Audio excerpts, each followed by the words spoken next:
I feel like I've tried every hair, skin, and nail supplement on the market, and I am a huge advocate for the supplement Wellbel. Fun fact, I was actually their first ambassador ever after experiencing insane hair loss a few years ago. During the pandemic, I found a new supplement to test out and did not realize how much it would change my life. I remember posting my first before and after pictures on my story, and that was just completely organic. And the Wellbel team reached out to me asking to post them on their website, and I was like, wait, let's work together. And the rest is history. I've been using it religiously for years and can't explain the transformation that I've had throughout this journey. I highly recommend testing it out for yourself. It's super easy. I just take 3 supplements daily and it's completely science-backed by a Harvard scientist. It typically takes about 3 months to see results, so I highly recommend investing in the subscription so you can see major benefits. Lucky for you, I have a promo code for 10% off. All you have to do is go to wellbel.com, that's WELLBEL.com to purchase. And at checkout, use code Veronica10. That's code Veronica 10, Veronica 10 at checkout to redeem 10% off your entire order. Again, that's code Veronica 10 at checkout for 10% off your order. Hello, and welcome back to Martinis and Bikinis. I am your hostess, Veronica Droulia, and this week we have a really special episode with the coolest couple. I really admire them because, as you guys know, supporting sustainability and charitable causes is a huge passion of mine. And who better to represent that than the couple behind Together? Together is an all-in-one platform that helps you make better buying decisions as they vet tons of brands to make sure that they are ethical and supporting great causes. They work with companies that have some sort of mission-driven structure, and they basically created a streamlined approach for consumers to support brands that give a damn. Jules Jacobsen is a New York City-based influencer who regularly talks about clean beauty, and her whole brand is just super aesthetic, and she is seriously such a superstar. And her husband, Pat, has lived so many different lives. Professionally, he went from coaching football to private equity and now creating this amazing brand. And together, they are making a huge impact in the e-commerce space. Alongside them, Rachel Kirkconnell is their creative director. And I actually had the honor of doing a street interview with their spokeswoman, Bailey Taylor. And I love how they're aiming to support other entrepreneurs and founders that are doing cool things. In this episode, we are going to talk about how they met, dating and relationships, working together as a couple, surviving your first year of business and entrepreneurship as a whole.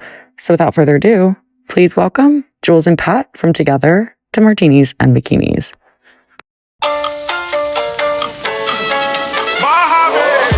Hello, and welcome to Martinis and Bikinis, the podcast for everything under the sun. I am your hostess, Veronica Droulia, and I am here to help you navigate your 20s through all things lifestyle, beauty, and fashion. So, if you're ready, let's dive into today's episode. Well, Jules and Pat, welcome to Martinis and Bikinis. Thanks for having us. Happy to be here. Absolutely. Well, cheers. I know we have a ginger lime poppy for Jules. It's my favorite. Yeah, it's so good. It's the best. It's so refreshing. It's the best. It's the best flavor too. Yeah. I feel like I'm addicted to them. Yeah, for sure. Like for dinner, I'm always like pouring it into like a little martini glass or a kombucha. Like this. It just like makes it taste better. It does. Yeah. It just makes you feel more chic. Yeah. And then Pat, we have the bee's knees from Tip Top, and it's in the cutest little can. Delicious. Little gin, lemon, and honey. How does it taste? I haven't tried that one. It's the first time you've tried that. It's the first time I've had it. It's really good. It's it's like a little sweet, which I like. They have cute branding. It's nice, yeah. Well, cheers, guys. Cheers. I'm drinking water because that's okay. It is so effing hot in New York right now, and I just like literally had swamp ass on the subway. It was horrible, but now I'm sitting here with you guys, and I'm so excited just to learn more about you because, like I said, I've been doing some deep dives on the both of you and I'm Together. Scared. I know. And yeah, I like to start these off with the roots. So this is an opportunity for you to just tell us where you're from, maybe how you got to where you are today, some things people don't know about you, just the whole works, whatever you feel comfortable sharing. Yeah. You want to go first? No? You go first. I'll chime in. Yeah, I mean, I guess I'll start our story first. Yeah. So Jules and I are from the same hometown. We both grew up like an hour west of Philadelphia.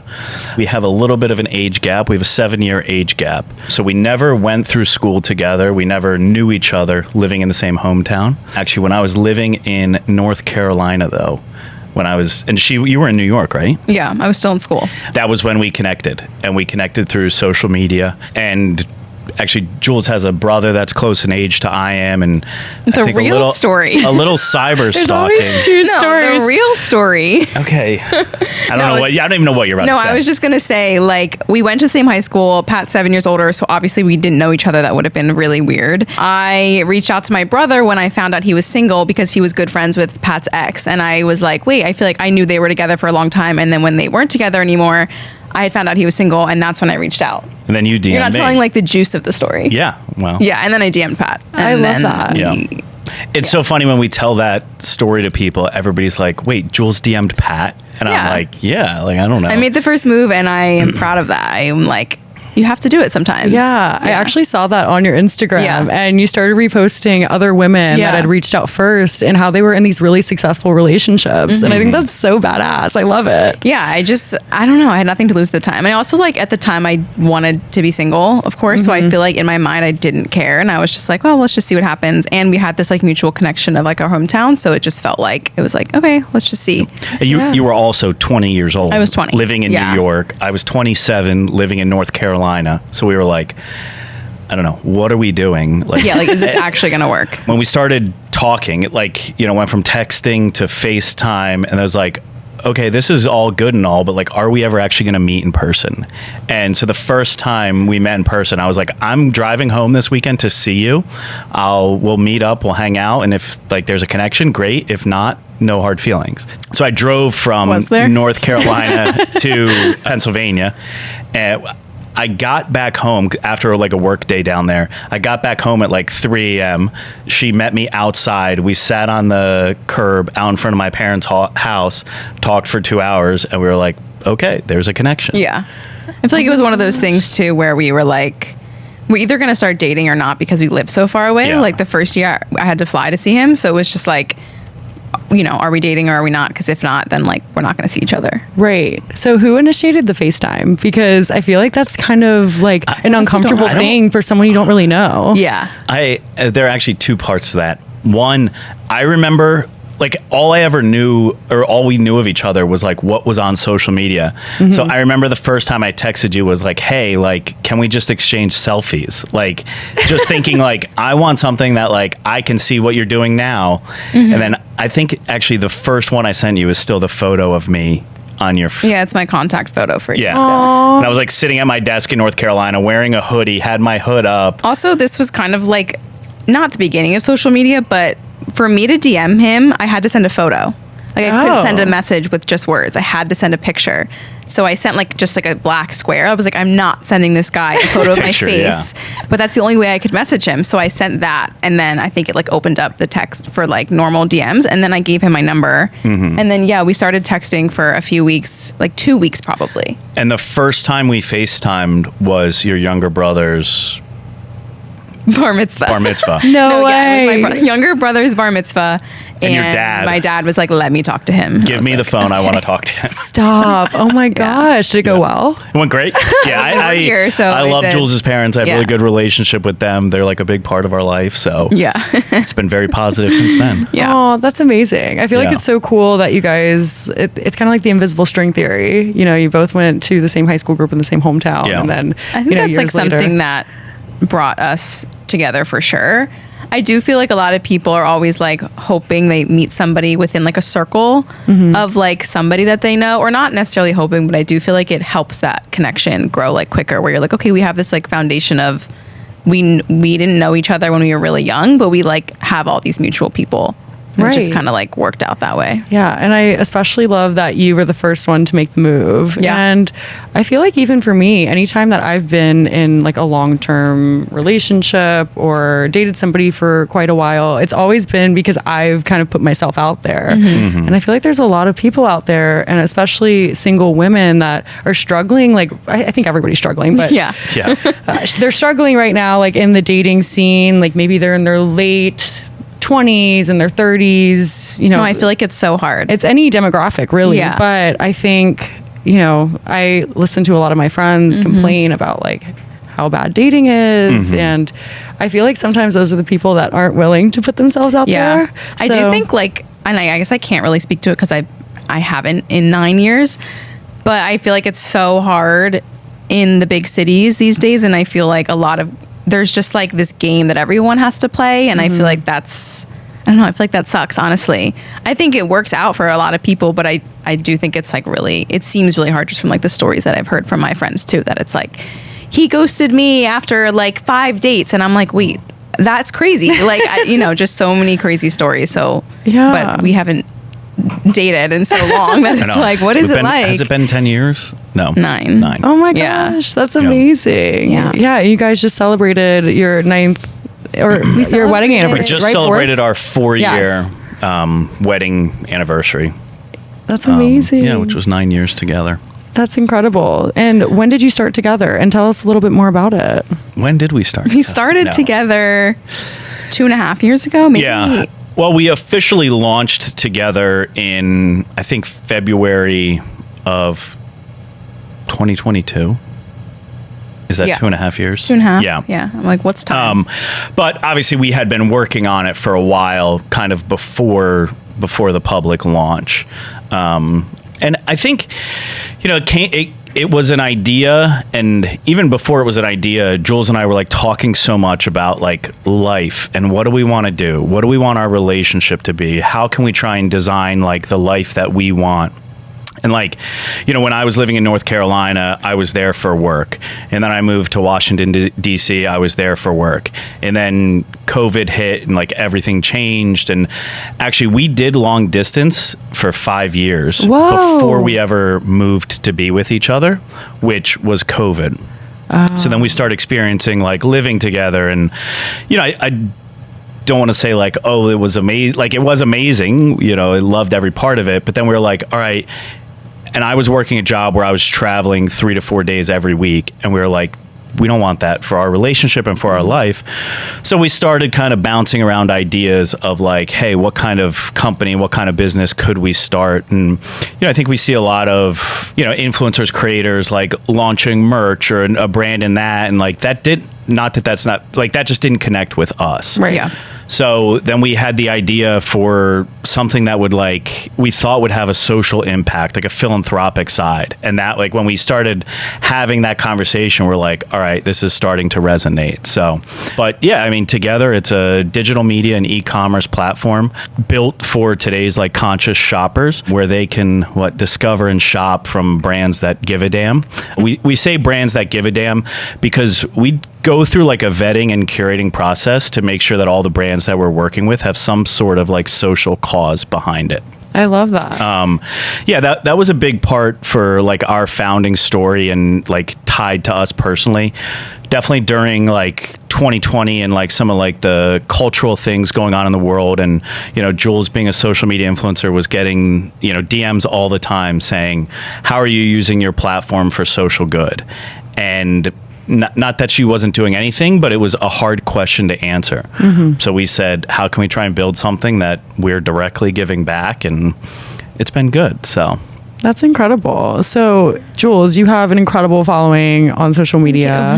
And Pat, you were a football coach and then private equity and now an entrepreneur. I've lived a lot of life. Yeah. I think it's so cool that you guys have come together on this project and found this common value. And now you're just serving such a bigger purpose. And I actually was looking at your Instagram and all of the amazing clean beauty, non-toxic products that you use. Is that something that you can see on together through the platform?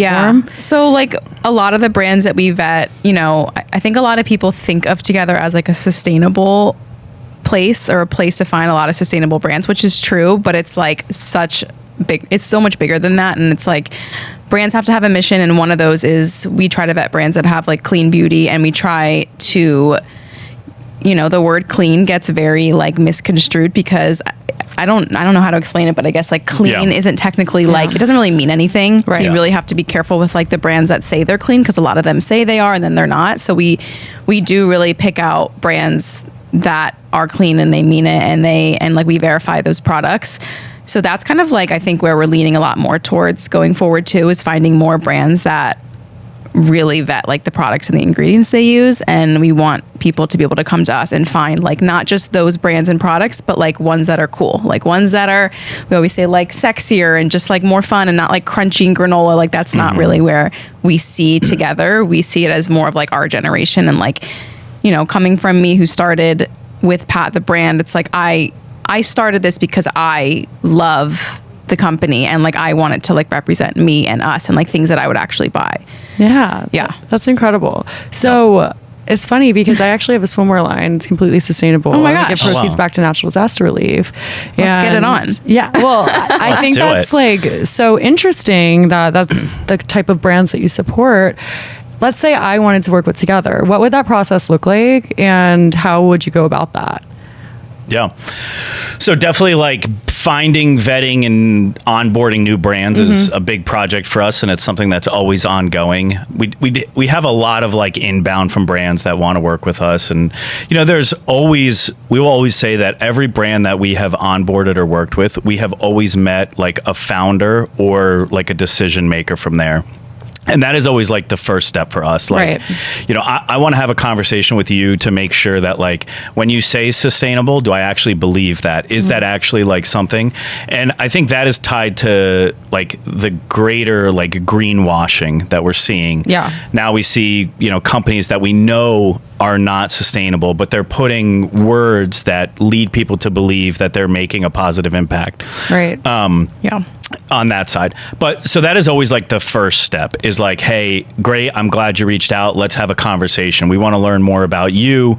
Do you actually do what you say? And like, you know, we're not getting into the depths of like, all right, show me your P&L because I need to make sure that you actually are donating to that cause or that you actually are doing these things. It's like, you know, I think it's a level of vetting that like today's consumers like would do themselves, so we can like shorten that timeline. And then the second thing is always like, we need to get the products in our hands, right? Like, you know, on the like digital media side of what we do, like all of our editorial content, we're writing about all these brands that we work with. Like we want to make sure that we're giving like the honest, like we tried this on, it worked, it fit, or we tried this makeup or we tried this product, like, and it actually did, or it is what it says it is. Right. Not just, okay, great, you'll come on board. Here's the link, sign up. Yeah. I feel like it's like a trusted source and it's so much more streamlined as opposed to somebody having to do their own individual research and make sure that the brands that they're supporting are ethical and doing all the right things. And I think that's super important. And going back to what you said about all the greenwashing, even whenever I was in business school and I was in marketing classes, all of my professors were like, yeah, like you should be putting sustainable in front of anything that you can, because that's what today's consumers, millennials, Gen Z, Gen Alpha, that's what they're going to be looking out for. So I feel like a lot of companies kind of caught on to that and now they're just putting that on everything. Yeah. And you talk about those, like the demographics you just mentioned, and if they believe that a brand aligns with their values, then they're willing to spend a little bit more money because of that belief. And brands, I think, have started to realize that and have started to throw those words around, and it's made it harder for consumers to be able to cut through the noise to actually understand what does clean mean, and it literally means nothing. And like that is so hard. Even the word sustainable, like you could ask 100 different people and you get 100 different words or 100 different definitions, and like it's so hard. I think too, we just like, you know, we understand we're not going to like solve the world and like fix the world, but I think we just want to create that space where people feel like they can go to and just like know what they're buying, and they can know like what brands they're buying from and just like feel better about it. And that's really what we want to do. Like, I feel like, you know, it gets hard because if you, in terms of just, let's just say sustainable, like if you want to be fully sustainable, then you're not shopping or you're not doing certain things, like, and we're not claiming to be that. And that has been something we've had to like try and speak out on and just like let people know, like, yeah, we created a business, and like that is another part of it. Like we created a business. It's not just, I don't know if I'm saying that right. No, you are. Well, the other thing that you mentioned is like, we know we're not going to solve all these issues, but, and this is tied to like, I think Julia's audience and, you know, some of the stuff we do with like Rachel and like her audience, it's like, us as a tiny little business, we're not going to solve or change the world. But if we have these big audiences that we can get instead of us three making a small change, if we can get 100 people, if we can get 1,000, if we can get 5,000, if we can get 10,000 people, like thinking and like understanding too. Yeah, to make a little bit of a change in one thing they do, it's like that can, what's that called? There's some effect word to it, but I think just the educational aspect is amazing, and nobody's going to be the perfect consumer. No. I have a sustainable brand, but like I've shopped at Zara before. Totally. I've done it all, you know, and like, I like to support sustainable brands as much as I possibly can. Like, love Reformation, wearing Reformation today. But it's one of my favorite brands. Yeah, it's amazing. But I think that, life is consumerism, and it's I think hard if you can make I think it's like you want to take a step in the right direction, and like I've gotten comments, and it's like, well, you're not like. I almost want to like give the question back to people and be like, well, what are you doing? Because like we're trying to do our part and we're trying to help people learn. And it's just like, it's not easy, but I feel like we're doing something better than just like sitting back and like not doing anything. 100%. And I think it's just like such a good resource for people to just be more educated about their buying decisions. And going back to what you said, Pat, about Rachel, I know you guys have a relationship with her. She's the creative director, correct, of Together. So how did that come about? I mean, Rachel and I guess we've kind of known each other for a while. I watched her on The Bachelorette or The Bachelor, and I actually remember like looking her up and seeing that she followed me while I was watching the show, and I was like, oh my God, like I loved her, so I followed her, and we just kind of like connected throughout the years. I don't know how long before we started together, and then when we launched, she showed so much interest, and she was just like super excited about the company and like what we were doing, and she was very much like wanted to be involved, and we were like, great, like we would love for you to be involved. And then I don't know how it got to like where it is now necessarily. I mean, I do, but it started out as just like a relationship, and we were just like good friends. And then she just showed like so much interest in Together and like what we were doing. And yeah. What am I missing? Yeah. No, that's pretty much it. I think it stemmed from a genuine relationship and a genuine interest of what she's doing, what she's promoting, who she is, and what we were trying to do and build. And there was obvious overlap. And, we were always reaching out to her and say, hey, we're going to do this. Do you want to be involved? And, sometimes yes, sometimes no. And then finally it got to the point where it was like, okay, Rachel, like, we want to sit down and have a bigger conversation and say, like, what can this look like for the long term? Instead of one-off projects or one-off campaigns or one-off things, like, we felt so aligned with her and with Matt, who we've, met and hung out with now. It's like, they are the people that aligned with us and with our brand. And we're like, how can we take this to another level and, try and secure it for the long term rather than, every time we want to do one thing.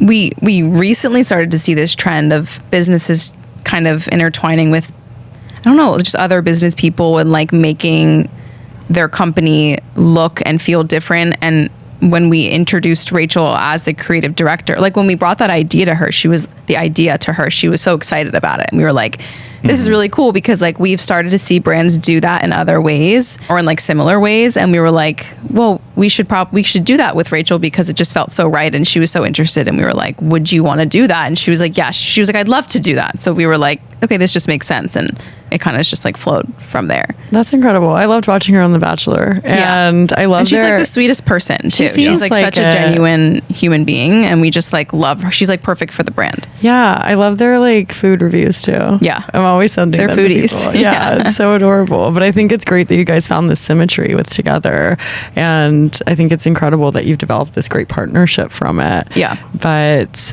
I love that, Pat, you have said this before, and I think that no, it's not bad. I think that it's so true, and it's kind of around how men aren't necessarily considered influencers when they're in the content creation space. They're considered like entrepreneurs, yet women are kind of perceived as just like influencers. So like, what's your take on that? And like, I'd love to hear more about that whole idea and like why you think that is. Yeah. When did you say that? A lot of times. Well, it's another, I think, like representation of public opinion and public views and how they view, I think, women. Yeah. And like women on social media, women in business, like there are these opinions that I don't think give credit where credit is due. And, you know, everybody, when we meet somebody new, they're like, oh, Jules, you're an influencer. And influencer as a term has definitely evolved. I think, you know, 5 years ago, people were like, you know, using it and it was pretty negative. Now it's grown into more accepted, but I think it still almost has like a negative tone. It's not my favorite word. It's Well, we It's even kind we of say like it's like an awkward thing to hear sometimes. I don't know why. I don't introduce myself as an influencer usually. Yeah. But and like when I see it, like I think of Jules 100% as like an entrepreneur. Like, I mean, earlier today we're literally on the phone, like negotiating like legal contracts, legal deals, like for stuff with Together. And it's like, that's the part that is so different than just like the creative side that you see on social media. For sure. And it's definitely, you know, we have male friends who have launched business, and I think when I've seen them get coverage, it's always entrepreneur who has a following, or it's just like it's a little bit of like, I don't know, gender roles or whatever, and just how they're viewed or talked about in different ways. And it still shines a negative light, I think, to be a woman in business. Yeah, I think that there's tons of influencers who have gone on to be entrepreneurs, and I guess people see that side of them that, you know, is more of a personal brand, but they don't see the behind the scenes of like the legal and the bookkeeping and all of those things. And I think that's what's super interesting about just the many roles you have to play whenever you are in that space and you're kind of stepping into this entrepreneurial role too. Yeah. I always feel like, you know, I've never once said that my job is hard, because I do think it's not. And like, there's so many hard jobs out there, but I do think people, like they don't know the behind the scenes, and everything that I've done, I've just learned myself, like just from trying, like with Together, like everything that we've done, it's just because we've like tried and either failed or it was successful or whatever. And it's just like, that's the only way that we've been able to learn. Like no one's taught us how to start a business. We've talked to people, we've had meetings, like, you know, like you research, you Google, you do all these things. And I feel like that's so, what's the word I'm looking for? Like underestimated, I guess. Like it's time consuming. Yeah. And I'm not even saying I do think starting a business is extremely hard, but I think like we don't, and I'm saying you too, like we don't get enough credit for like, or people don't get enough credit for just like figuring shit out themselves. Right. Being your own cheerleader. I think that's the hardest part at the end of the day. Yeah. And I just like love the transparency that you guys just project onto social media too. Like when it comes to business, when it comes to your relationship, when it comes to just like the unfortunate things that like happen throughout the day It's and in funny life. that so many people say that about us, and I'm like, first of all, thank you, and I hope that we do that. Yeah. But I'm like, do we? Like, I feel like you do. Yeah, like I try, and we really do try to just be like ourselves and like share not only the good but also like the shitty parts of everything, because I always wanted that, like looking out to other people, especially in business. Like you've probably seen so many people that have started businesses and they claim to be like completely successful in a week, and you're like, wait, how did you do that?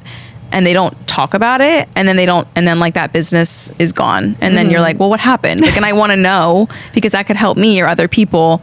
And it's just like I don't love that about certain brands or people. I want them to show like the hard parts of it, because I feel like, and I talk about it all the time, like we're up and down every day. Like we're really up and down. Oh, for sure. Yeah. And I think there's a lot of businesses that like will fake success. For sure. You know? And I get that. We're guilty of it. No, and it's like, you got to fake it till you make it. Yeah. There's certain levels of that, I think. Yeah. Oh, there's tips and tricks for sure. Yeah. Definitely. And I think, like, you know, when we used to do our podcast, that was definitely a great platform for us to talk about the challenges and to put that out. And it's definitely a challenge, I think, for you with like social media, because it's different now. Well, you get a different, like some people follow for the realness and some people follow for like the motivation and inspiration. Right. We're just like outfits. Yeah.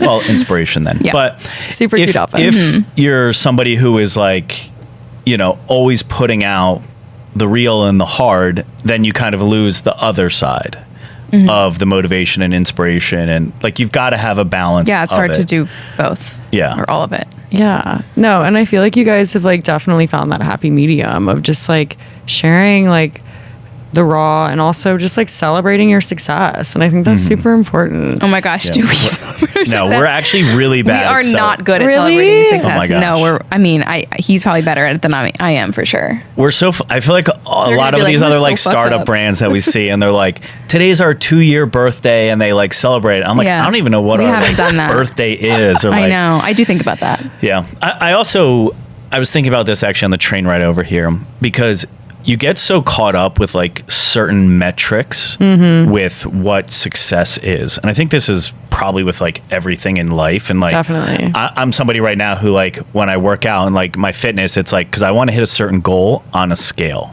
and that's terrible. But I also, I don't think it's terrible. It's not terrible. No, it's not. But like with business, you associate it with a few metrics that you determine success or failure.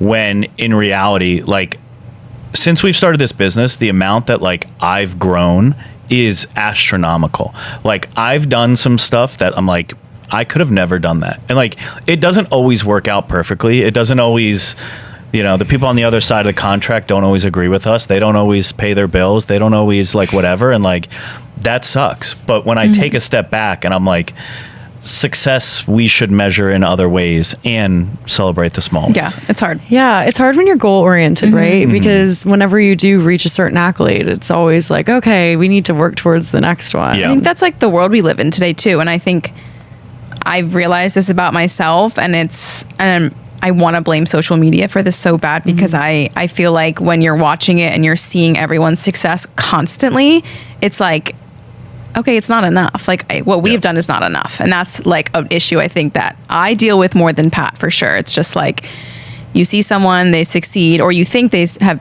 all this success like overnight even, and you're like, wait, I've been doing this for years and I'm not even close to that. Like, so when you do hit a milestone, it's like, great, celebrated, but like on to the next, because we want to keep going.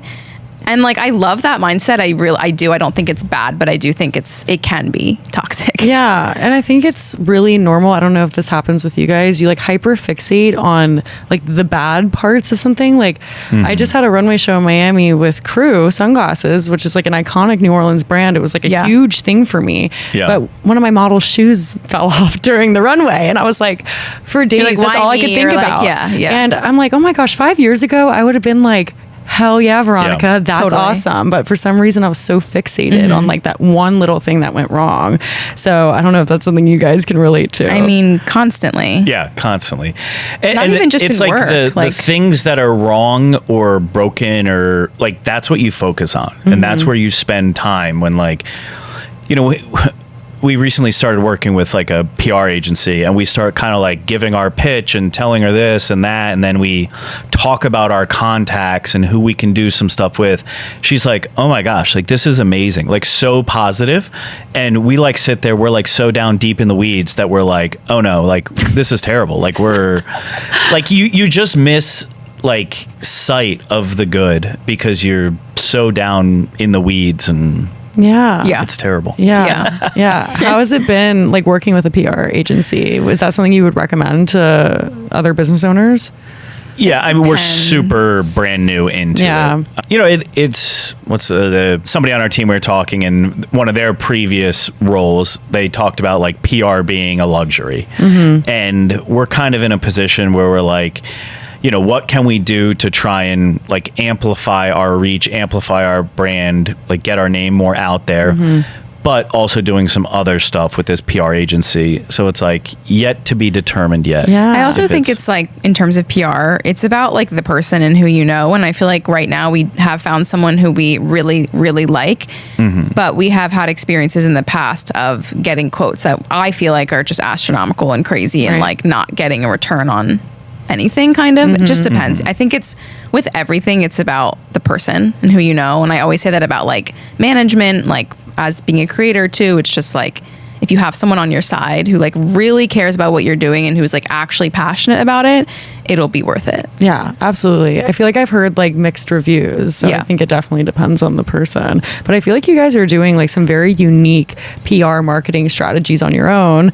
For example, Bailey Taylor is doing your interviews on Together's page of people around New York, and just really cool, nice, hopefully interesting people. Yeah. And that was like one thing that she told me. She was like, yeah, like everyone I interview like has to be nice. Like it's just a requirement. Yeah. And I really liked that. And I think you're just like helping to celebrate other people too and their endeavors and what they're doing around the city. So what has that experience been like?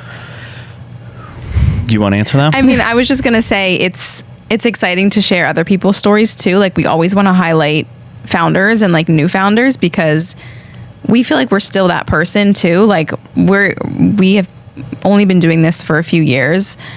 We want to hear other people's stories, and I feel like people have been loving it. Like they like to hear about whether it's somebody that they've seen before or that they know, and work in certain questions that like people want to know about them. And I think it's like an easy, quick way to like grab people's attention too. That's just like easy and quick. And I don't know, we've been loving it, and we love Bailey, and she's good at it. Yeah, Bailey's amazing. She's it wouldn't so be what it sweet is without her. It's such a go-getter.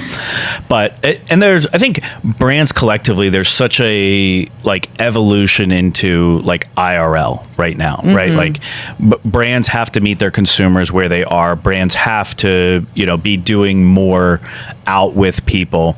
And we've done a couple events, and the events have been great, but they were always like, how can we bring more people into it? So actually Jules had the idea, like, all right, let's just try and find a way to start doing street style interviews. And like, that's not a new thing. People have been doing that for years now, and some that are, really good at and really creative. And we're like, hey, let's just start doing it our own, see how we can get like out IRL with people, like meet people face to face, do these interviews, create content with it. And I think like one thing that positive. we've been getting less afraid of is just like trying things, and if they don't work, they don't work. And that's been hard for me. I don't want to call it quitting, but we even had our own podcast for a few years, and I still get DMs like, are you bringing the podcast back? And like for us, it was just like it wasn't fun anymore for us. So, and it took us a long time to just let it go. Right. We were like, let's just keep going. Let's keep going.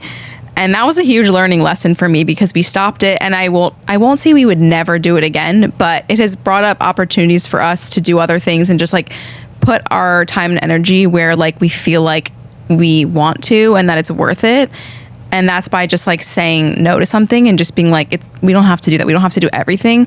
So with Together, we're trying the street style interviews. Maybe it'll like transform into something else, but I feel like we're more on the page of like, we're okay if like we one day have to be like, okay, let's just try something else. Yeah. And I think there is a balance of like keeping your brand and identity, and like people know who you are and what you're doing. And then also being able to be like, okay, but maybe we can do it in another way. Yeah. Like you can always change things up, mix it up. And I feel like you guys are all about community, and this is such a great way to just put that on a pedestal.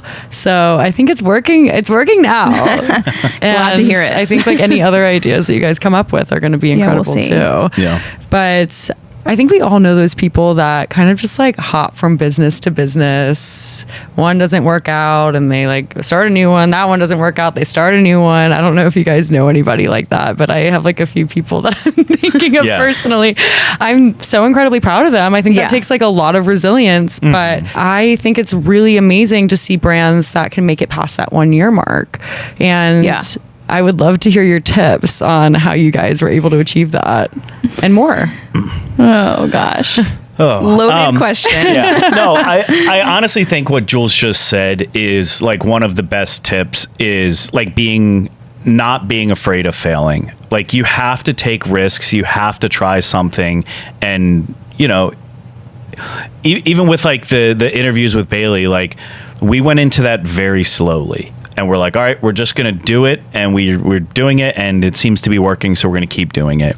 We've tried so many things that have failed. Slowly, but fast at the same time. Yeah. Like where we were just like, let's just try it. Like, let's not think about it. Let's just try. Yeah. We always say like we want to fail fast and then be able Move to on. like move on and love like that. make a different decision, or if we try something and it ends up working, then we just keep doing it, and if it fails, then then you cancel it and change it. It's been a huge wake-up call the first year for sure, because I remember starting the company, and at the time we actually lived with my parents in Jersey. This was like, I guess, during COVID. 4 years during COVID. And you know, I was so excited, and we did like our launch post, and I was like, oh my gosh, this is going to be crazy. Like, this is going to be amazing. Like, everyone's going to be loving it. And nothing happened, of course. And I was like so upset about it. And I was just like, you know, what? Nothing happened. Like, no one's excited. No one cares. And I think where my mind was like seeing other people like launch something and them getting like overwhelming success, and like outward people just being like, that's so amazing, that's so awesome, and like I wanted that. I was like, why am I not getting that?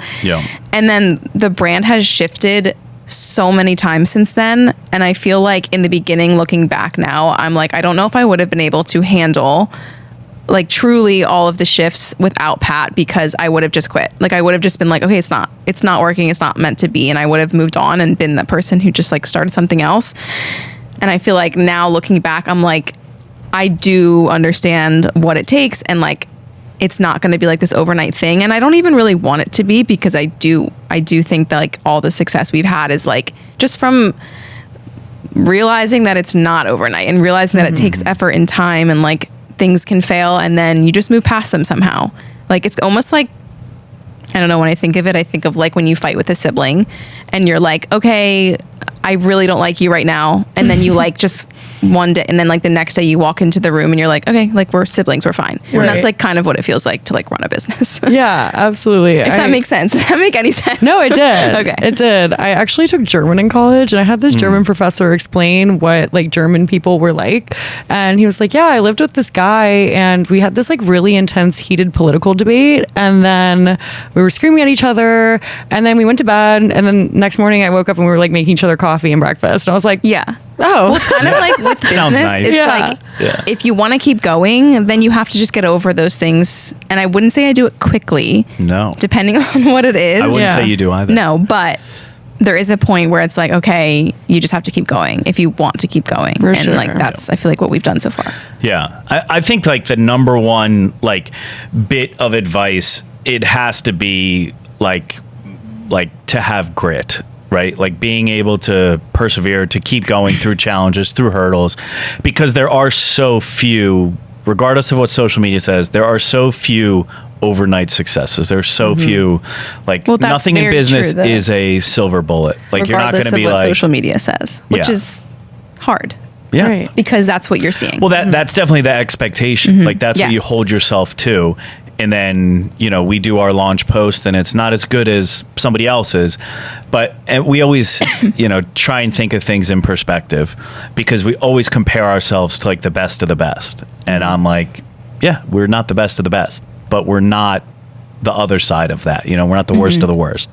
We're somewhere in the mix. And like, while that post didn't go as great as we would have hoped, we've got this other list of 5,000 things to do. So let's just start working on those things and like, you know, keep going. Right. I also feel like people have so much more of a deep respect for brands that like do have those humble beginnings and do fail from time to time. Those and are the best persevere. stories. Yeah. Like if I somebody always just think like of, had it figured out, you'd be like, well, that's no fun. I don't Yeah. want to support that. Yeah. What's the guy who started Squid Games?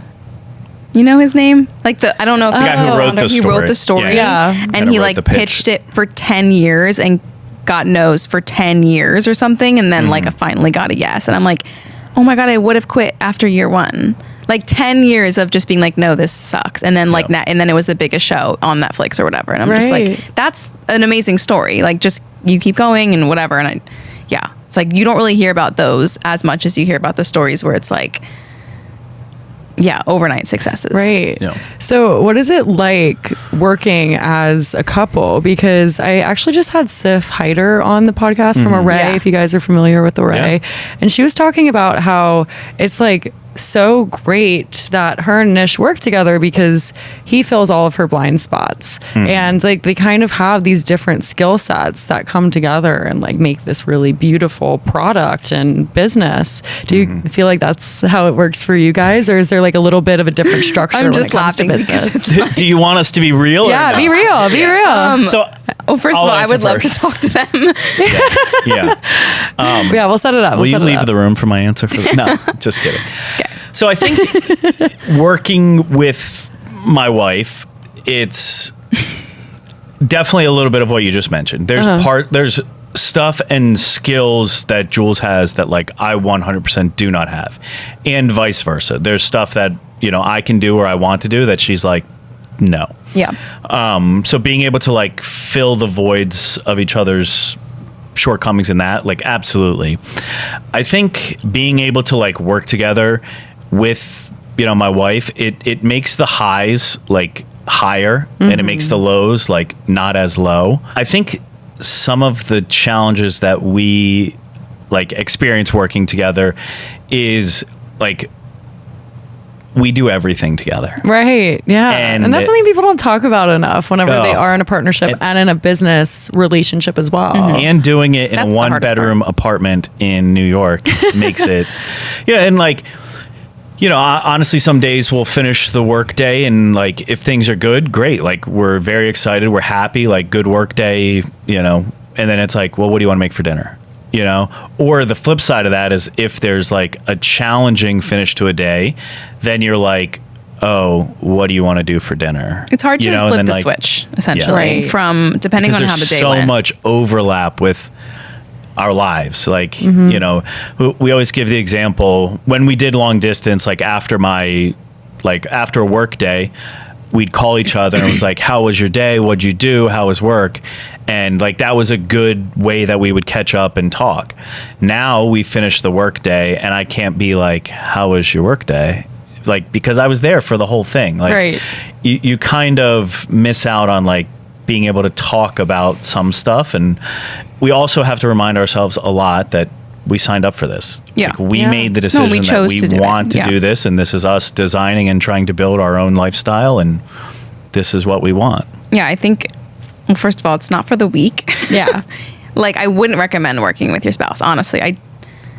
Unless you can handle it. I don't know. And I feel like we've made it work. And I always tell people this. I'm like, Pat is the most patient person that I've ever met in my life. Like, truly, it wouldn't work without him. Like, if he was the same way that I was, just, he's way more like level-headed. Like, and we do balance each other out in those ways where like it works because of that. And without like the patience that he has, I don't feel like it would work. And it's great. Like, we have been able to build our own life. And I think sometimes we take that for granted. Like, we do feel like we have this amazing life and we have the freedom and like we're doing this because we want to, not because we have to.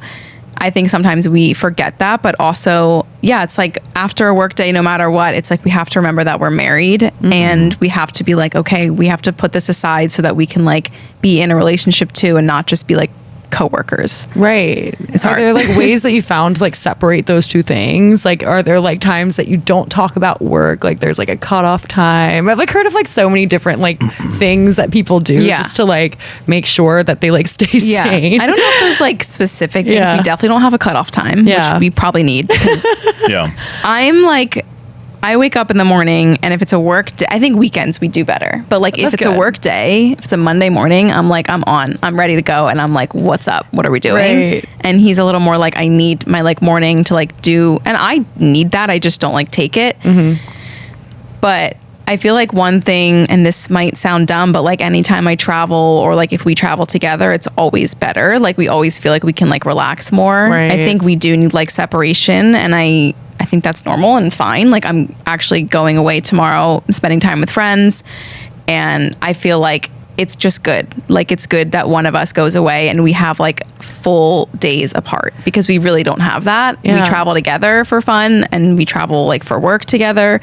And like just to get that separation like completely is good because we don't see each other constantly. We can like Right. ask each other about our day. And I think this is so funny, but like even when like we do like we'll be apart a day and we'll be like I like miss you, but then we'll like be together before and be like we need time apart, you know. I want to miss you. That's how I know that like we're fine and we're doing it and we're, you know, okay. I think with like how it is right now, just meaning like it doesn't always have to be perfect and doesn't always have to be like, we don't always have to be like 100% in the best part of our relationship. And that's also because we chose to start a business together. So not having that expectation is helpful. Yeah. Yeah.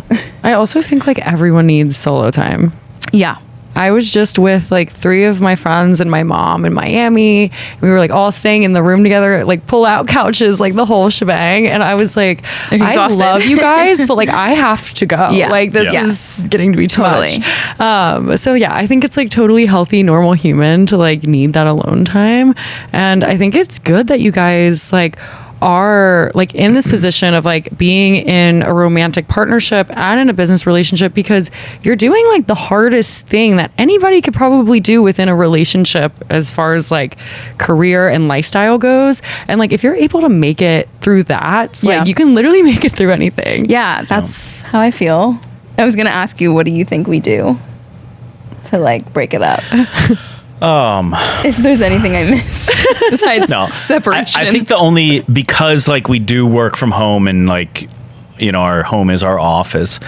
Like one thing we always try and do, and like, you know, we have a dog, like if we're going to have a conversation. Willow. Yes, Willow. Yeah. I was actually supposed to be named Willow. What? Really? Yeah. Oh my God. And I was obsessed with the reel you posted of y'all's eyes. Oh my God, so funny. So you have brown eyes, yours are blue. Yep. And your dog, Willow, has one blue one and one brown eye. You made her. I don't know You how we made did that, her. Being able to get out of the house. So we'll like take Willow for a walk. And sometimes like my position is always like, if we have something hard to talk about, let's go on a walk and talk, because like there's something like, for me, there's something sacred about home. So I don't want to get into these conversations and this, like, you know, at our kitchen table where I'm going to have to sit and have dinner with you. Like, let's take it outside. Let's go for a walk. And I feel like the fresh air always helps kind of clear some of the tension. Yeah. And definitely makes things easier. I don't know. Early on, we used to be more strict with like, all right, is this a work thing, or is this like, if we're going to dinner, is this a work dinner, or is this like personal dinner, right? We used to say that. We've gotten better. Now we're kind of like, we haven't called it that as directly, but Yeah, I feel like everything ebbs and There's a blurred line. Well, there always is. And I think whenever you are in the entrepreneurship space, sometimes I find myself working until like 2 a.m. and I'm like, how did I get here? Like, how did this happen? I also think there's like something to be said for that just being okay. Like we're in the beginning stages of a company still, I would say. And like, I think it's okay to be like, I want to work on this constantly. Like, you know, we don't have kids yet. We would love to. And like, it is our baby. Before that, it's our baby. And like, if I want to work on it really late, then like I can do that. And it doesn't have to be like this toxic thing of like, oh, you're a workaholic. Like, yeah, a little bit. And that's like okay for me right now. Like, I think that's fine. Right. Yeah. And we might get to a stage where it's like, that's just not as important to us anymore. But like right now, like that is what we're doing in life, you know? Yeah. And I think that's like such a thing to be celebrated too. Yeah, because let's celebrate it. Like you're gonna look back years from now and be like, oh my gosh, remember those like wee hours the night that we'd stay up working, or you know, we'd like go on dates and like we'd have like this like hour-long conversation about together. Yeah. And it's like gonna be so cool to like look back and be like, oh my gosh, like we it really was worth grinded and hustled and it was all worth it. Yeah, agreed. Yeah. That's the goal. Yeah. Any last words? Any tips? Any life advice? Life advice for the people. Oh my God. I think like I would just say to like everything I've done in my life has not been planned, even though I'm such a planner. And I've always just like, I would say, because like I am a little bit of an anxious person and like, but somehow that's like gotten me through things and like gotten me to where I am today by just like saying yes to things and like trying them. Like I moved to New York for school and I didn't know anybody, and then I lived here, and then I was like, I'm gonna graduate early, and then I'm like, all these things that I did, looking back, I'm like, it was just because I was like, I just want to try to do it, and I kind of wouldn't take like no for an answer with a lot of things that I've started. So long way of saying, just don't take no for an answer, and just Yeah. like go after something if you want it. Don't be afraid. Like no one is watching and like no one cares, kind of like that mentality. Like people are, but like they're not, like care about themselves, and like yeah. I love that. Yeah. I feel like that's kind of been our mentality for a lot of stuff. I think even dating back to like the beginning of our relationship, we both were given advice from people saying, don't do it. What are you doing? Like there's a 7-year age gap. You guys live 500 miles apart. Why are you trying to commit to each other? Like, don't do that. And for Same us, with the it was like, for us, it was like, because we want to. Yeah. Right. And the same with the business, the same with other things we've done when we've tried to buy a house, or we got Willow, right? People were like, oh, don't get a dog. You're going to want to travel. You're going to want, and we're like, we want to do it. So we're going to do it. And I think that is like, I don't know. People just are afraid to fail. Right. I think people are really, and Yeah. it's scary. Yeah. People are It's afraid definitely to scary. experience life. Yeah. Yeah. I mean, I am too, but it's like, you just have to. Yeah, you Yeah. have to. And I think it's just a matter of like, going after what you want and trying it, and being okay with failing. Yeah. I love that. I have to know y'all signs. I'm a Libra, but I don't know anything about. No, did you know? yeah, I knew it. I don't know anything about astrology, but everybody is like so into it, and I feel like I need to learn more. I'm Wait, like what do you think he recently is? into it. Are you a Capricorn? Aquarius. Oh, that was close. That was close. Wait, what is Capricorn? You said patient, so I was like, I wonder. I wonder if it's. I feel like Aquarius people is always talk patient. about Aquarius men being scary. I feel like I don't know that many, to be Okay. honest. But Somehow we work. I don't know. Yeah. Somewhat related, but kind of unrelated. When, what's it called? The love languages? Yeah, oh yeah, That was a big thing. we did for that like us. really early on. We did that really early on in our relationship, and it like Just like look them taught up us online so much about myself, but also about her. because they're opposite. really. of each other. What Yeah. are they? Mine is, I think my number one was words of affirmation. Words of affirmation. And what was the other one? Words of affirmation for sure is like my number one. Yeah. And my last is physical touch. Really? And that's his number one. Yeah. Quality time, I think. Maybe I quality forget, time. but yeah. Yeah. It's interesting how like you have certain love languages, and then the way that you like allow others to receive it. That's like is the harder different. part. Yeah. Yeah. Like knowing that like that's my last, but that's his first. So like that's what he needs, not what I need. Yeah. And then you're Right. like, well, I don't want to do that. So No, that's like really good advice though. I think more people need to like actually do more of just a deep like dive be in into tune that. with like who you are and who your partner is. And like, I think there's ways to like make that work better than it might be working, or just like ways to learn so much more about each other. Right. And just like And not even people that work communicate. together, because don't do that. Oh my gosh. I love it. Well, I have one last question for the both of you. Uh-oh. hear We it. might have to improvise yours a little, Pat. But if you were to drink a martini in a bikini, where would you be and what would you be drinking? Like what cocktail would I be drinking? Yeah, Anything? you don't have to drink a cocktail if it like Okay. if you want No, to be I like mean, non-alcoholic, that's fine too. One of my favorite places that we've ever been is Turks and Caicos. Oh, I've never been.